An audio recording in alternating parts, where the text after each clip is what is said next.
चौथी बार बाढ़ से बेहाल मिर्जापुर, सरकार की चुप्पी पर उठा सवाल। नमस्कार, आप देख रहे हैं विंध्य एक्सप्रेस न्यूज। मिर्जापुर में गंगा नदी की बाढ़ इस बरसात चौथी बार गांवों में प्रवेश कर चुकी है। गांवों का जमीन पूरी तरह अस्त व्यस्त हो गया है। खेत और घर, रास्ते पानी में डूब गए हैं। बच्चे की पढ़ाई ठप हो चुकी है और बीमार ग्रामीण इलाज से वंचित है। समाजवादी पार्टी की राष्ट्रीय उपाध्यक्ष इंदु कुमारी ने बाढ़ग्रस्त गांवों का दौरा कर हालत का जायजा लिया। उन्होंने ग्रामीणों से सीधी बातचीत की और उनकी व्यथा सुनी। इंदु कुमारी ने बताया कि पिछले महीने आई बाढ़ में कुछ गांवों में जाति धर्म के आधार पर नाव भेजी गई थी, जबकि बाकी गांवों को अनदेखा कर दिया गया। इस बार स्थिति और भी गंभीर है। सीखर ब्लॉक के एक गांव के ग्राम प्रधान ने साफ कह दिया है कि यहां नाव की सुविधा उपलब्ध नहीं कराई जाएगी।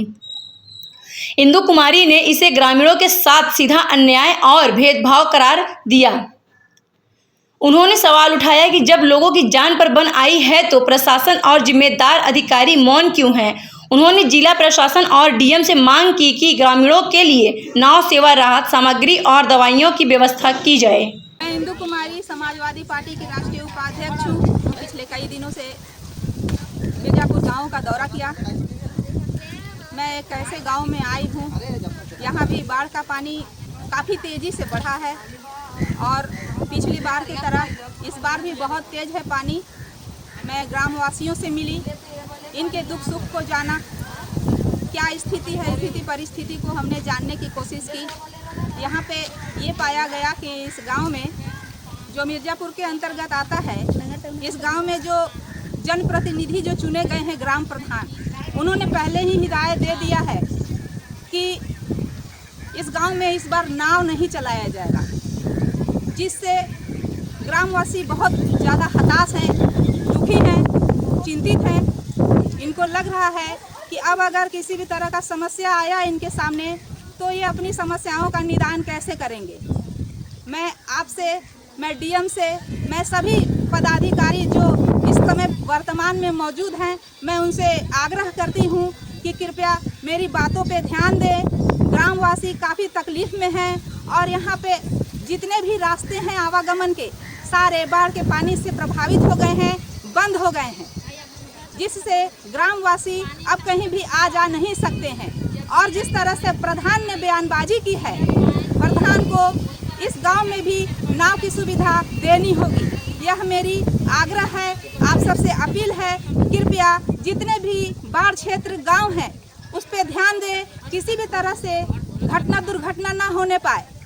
अगर इस तरह का कोई घटना हो जाता है गांव में, किसी को सांप काट लिया, किसी को कुछ हो गया, कुछ दुर्घटना हो गई, कुछ बड़ी दुर्घटना हो गई, तो जान जाने का खतरा हो सकता है। मैं ये कहना चाहती हूँ कि पिछली बार जब बाढ़ आया था तो किसी भी तरह का कोई भी राहत सामग्री यहाँ पे मुहैया नहीं करवाया गया था। कृपया इन सब छोटी छोटी चीज़ों पे ध्यान दिया जाए, स्वास्थ्य की सुविधा कराई जाए, ताकि कोई बीमार होता है तो दवा की कोई व्यवस्था नहीं होती है। गरीब जो बेघर हो चुके हैं वह किसी दूसरे के यहाँ आश्रय लेके रहते हैं सड़कों के किनारे, और जो लोग गांव में फंस जाते हैं वह इसलिए फंस जाते हैं क्योंकि उनकी मजबूरी है कि गांव नहीं छोड़ेंगे। मिर्जापुर के जो हो, जहाँ भी जिन जिन क्षेत्रों में उनका बाढ़ का पानी, गंगा मैया का बाढ़ का पानी घुसा हुआ है, हर तरफ सरकार की नज़र पड़नी चाहिए। यह आपदा की घड़ी है। सारे लोग जो जिनका घर पानी में डूब चुका है, छतों पे गुजारा करते हैं, इनको खाने पीने की दिक्कत होती है, पीने का पानी दिक्कत होता है, हैंडपंप सारे पानी में डूब जाते हैं। बाढ़ का पानी जिस रफ्तार से गांव में घुस रहा है उस पर कृपया ध्यान दिया जाए। यही मेरी आप सबसे अपील है, यही मेरी निवेदन है, कृपया गांववासियों पर ध्यान दें और ताकि इनका जान बच सके।